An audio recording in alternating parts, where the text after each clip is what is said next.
Hello and welcome to Database Management Systems. I'm Jovita Christie, and in this video, I'm going to explain to you database failures and recovery in transaction management. So let's begin. First, we are going to see the different types of failures that can happen in a database. One such failure is a transaction failure, which could be either a logical error or a system error.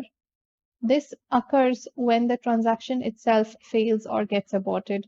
And a logical error would be where the person who wrote the transaction himself or herself made some logical mistake in the transaction, and that's why the transaction failed. A system error would be an error where the system had to abort the transaction. So, for example, this could be due to a rollback because of a deadlock to resolve a deadlock. That would be a system error. The next type of failure that can occur is known as a system crash. A system crash happens when your operating system is affected because of some internal operating system error. The third type of failure can occur because of a disk failure, where your hard drive gets corrupted, and that is why you are not able to fetch your data from the hard drive to the main memory. So these are the types of failures, and failures in a database system always occur, and you need to be prepared to handle these failures. Most database systems have to be prepared to handle failures that can occur in the system. One such method that can be employed to handle failures in a database system is known as shadow copying. In shadow copying, the original database, which is present in the secondary memory, is kept as it is, but a copy of this database is created, and this is brought into the main memory. And whatever updates need to be done are done on this secondary copy and not on the original copy. So only this copy is updated, but the original database remains as it is. And there is a pointer which is created, which is known as a DB pointer, a database pointer, which points to the current copy of the database, the copy which is a fair copy. It points to that particular copy of the database. Now, suppose a transaction gets aborted due to any kind of failure, then the copy which we created, where all the updates have been done, will simply be discarded, and the original copy, which is already present in the secondary memory, is considered as the current copy. So you simply have to change the place where the DB pointer points. So DB pointer can simply now point to the original copy. And in order to maintain the atomicity property of a transaction, we need to make sure that if a transaction is aborted, then whatever changes that were made by the transaction have to be undone. To undo these changes, we need to make sure that the original copy remains as it is, which is very simple, very easy to do in a shadow copying method. Now, this is how shadow copying looks in practice. So first of all, the operating system is asked to make sure that all the pages of the new copy of the database have been written out to the disk. This procedure is followed whenever the transaction is not aborted. If the transaction is aborted, it's very simple. You discard the copy, keep the original. But if the transaction successfully completes or commits, then in that case, this is what will happen. Number one is the operating system will write all the pages of the new copy of the database to the disk. The disk is the secondary memory. Then what happens is the database system updates the pointer, which is the DB pointer, to point to the new copy of the database, and the new copy would now become the current copy. And then the old copy is deleted because we have a new copy which is very stable. It's already been written in the secondary memory. So that's why we can remove the old copy. And finally, the transaction is said to have been committed. So if you remember the video where I showed you the states of a transaction, then there is a state called partially committed. So a partially committed state is where transaction has finished doing everything on its end, but then you see all these operations that we are doing from number 1, 2, and 3. These operations are being done, and only after that the transaction can commit. Before that, you cannot say that the transaction has committed, because there could be an error, any type of error, while performing these 3 steps, and due to that, the transaction might have to be aborted. So till this old copy is deleted, if you're following shadow copying method, till this old copy is deleted, the transaction is not committed. So this is how the shadow copying method works. Now there are some disadvantages of the shadow copying method. It's very expensive. And by expensive, I mean, if your database is really large, for example, you have 1 terabyte of database, then such a database cannot be brought into the main memory as a whole, because if you do that, then your main memory cannot hold that much data. So it's very difficult to bring the whole database into the main memory every time that you want to make some updates. And in order to remedy these things, we have another method which is known as shadow paging. In shadow paging, instead of copying the entire database to the main memory, the database itself is divided into several pages. And from these pages, it will be decided in which page exactly you want to make your changes. So for example, if I want to make all my changes in a table, and that table is present in this page, then I will only copy this page. So only this particular page is copied. Everything else does not need to be copied. And then what is done is, suppose my transaction gets aborted, then of course all the updates are made in this in the copied page. But suppose my transaction successfully commits, then in that case, this page can be discarded, which was the original page. And in case my transaction gets aborted, then all that needs to be done is discard the copy and keep the original. So it's the same concept as shadow copying. The only difference is that instead of taking the whole database, copying the whole database, we are dividing it into pages and copying only the page that has the data that you want to update. So that's how shadow paging works. Now, overall, the shadow paging and shadow copying is very difficult to do if you have concurrent transactions in your system. And obviously, by now, you know that concurrency is inevitable in any database. And we cannot remove concurrency. We have to keep it.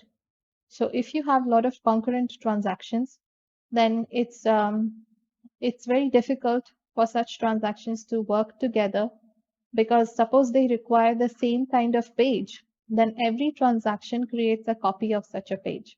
And then all such pages are kept in the main memory and updated. So it becomes very difficult to track which changes were actually made. So that's why the most used system of recovery is the log-based recovery, which is used in most of the databases. And now we are going to see log-based recovery. So in a log-based recovery, there's a file that the system stores, and in that file, data is stored in the form of these quadruplets. So what does this quadruplet mean? There are 4 values in it. The first value is TI, which stands for the transaction identifier.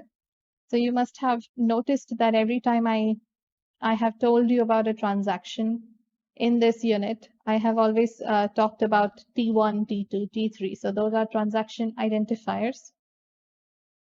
XJ is a data item identifier. A data item identifier would tell you which data item is being updated. So essentially, this would be a table name in your database.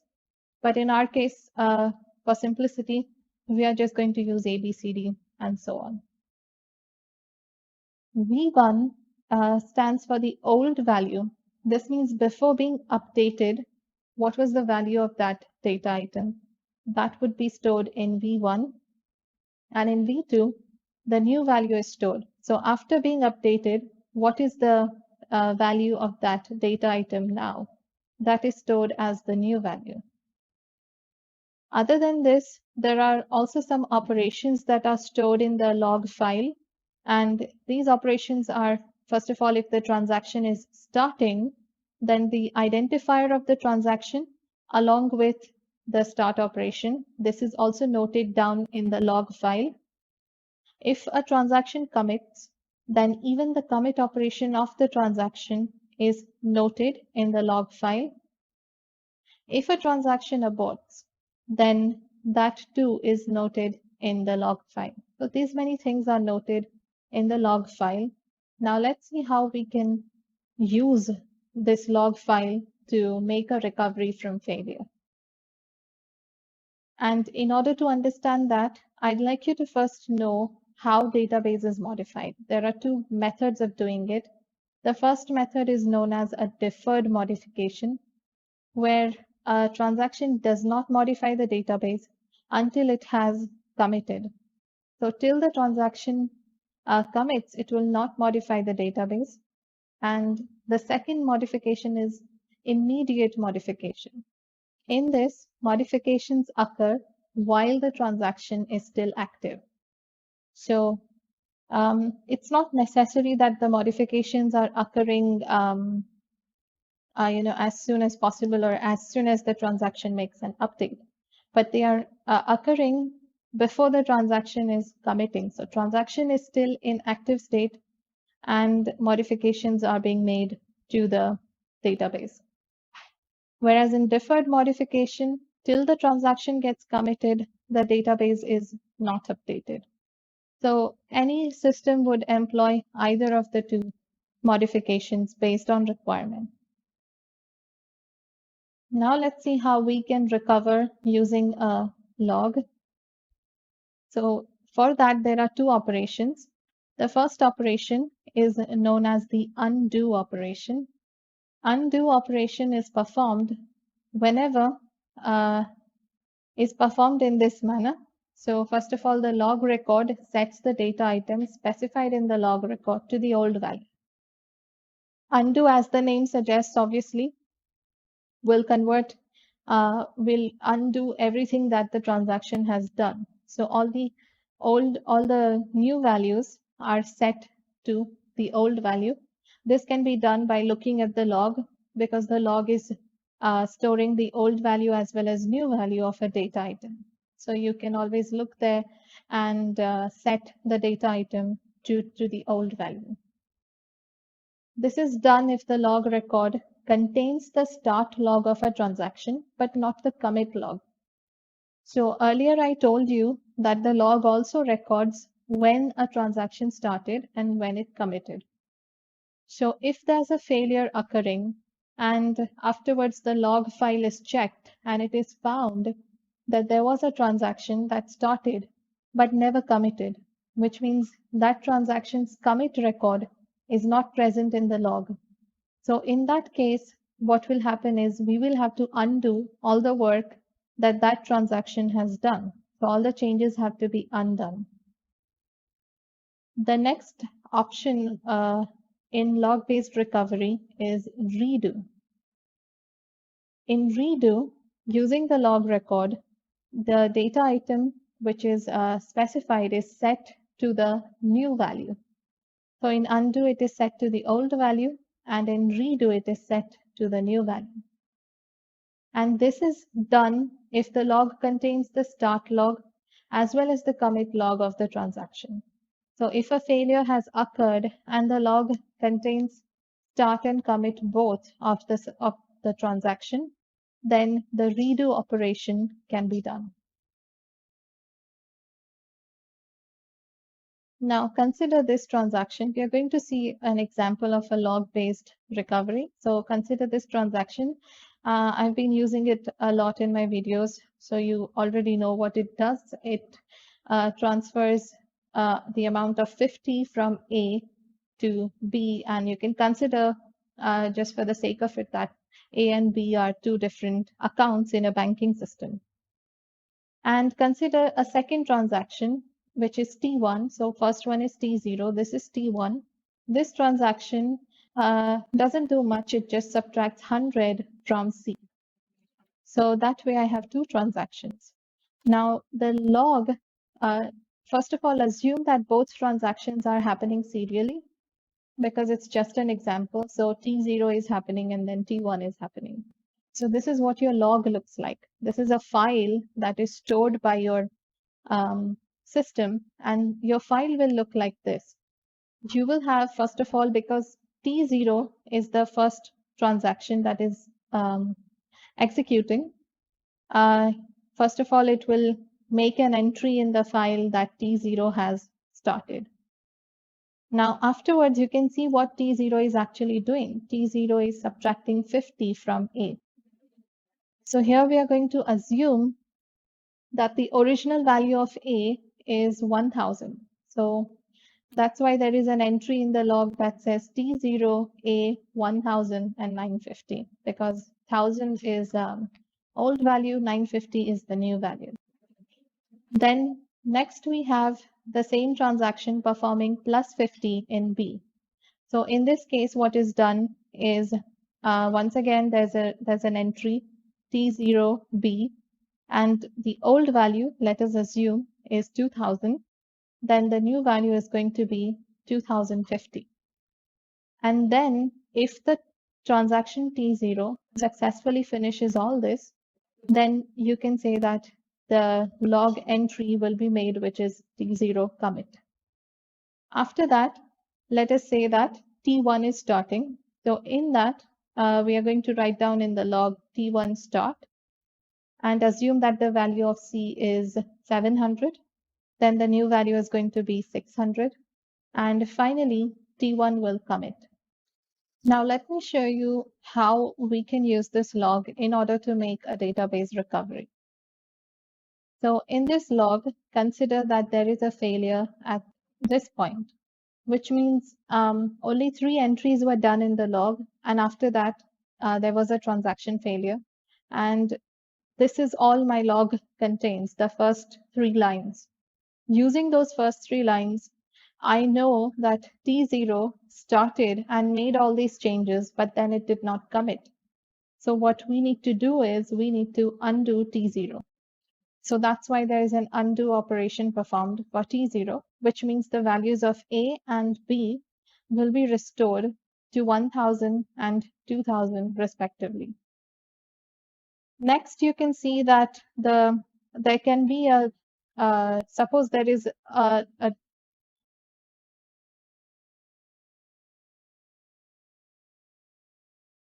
Now consider that there is a failure at this point. So in the log, only this much data is stored, and after that, there's a failure. So that means my log only contains everything from T0 start to this statement with data item C, but nothing of commit is stored in my log. So in this case, because T0 has the start as well as the commit operation, I have to do redo T0, which means I need to make the values of A and B 950 and 2050 respectively. And as for the value of C, what I need to do is undo, because transaction T1 started but did not commit. And so all I need to do is subtract, not subtract, but restore the value of C to 600. So this is what happens. Now suppose the failure occurred after the whole log was created. So that means T0 and T1 both committed. Then in this case, what you need to do is redo T0 as well as T1 So both the transactions, whatever work they have done, we need to redo, which means we will make the value of A 950, the value of B 2050, the value of C 600. So this is how a log-based recovery works in a database system. Now there's a problem here. The first problem is that the search process is time consuming. You have to, if you had hundreds of transactions, then you'll have to go through your entire log to search and find out which transactions need to be redone and which transactions need to be undone. And the second problem is that most transactions need to be redone, because imagine that you have hundreds of transactions and after performing 99 of them successfully, there's a failure. So you have to redo 99 transactions, and this would make your recovery process very slow. So in order to prevent this type of a problem, we can introduce checkpoints in the log. So a checkpoint will save the work done up to that point, so that afterwards when you make a recovery, you can easily perform that task by checking where the checkpoint is present. I'll show you that with an example. First, we are going to see how checkpoints work in practice. So we are going to see what is the step-by-step process of a checkpoint.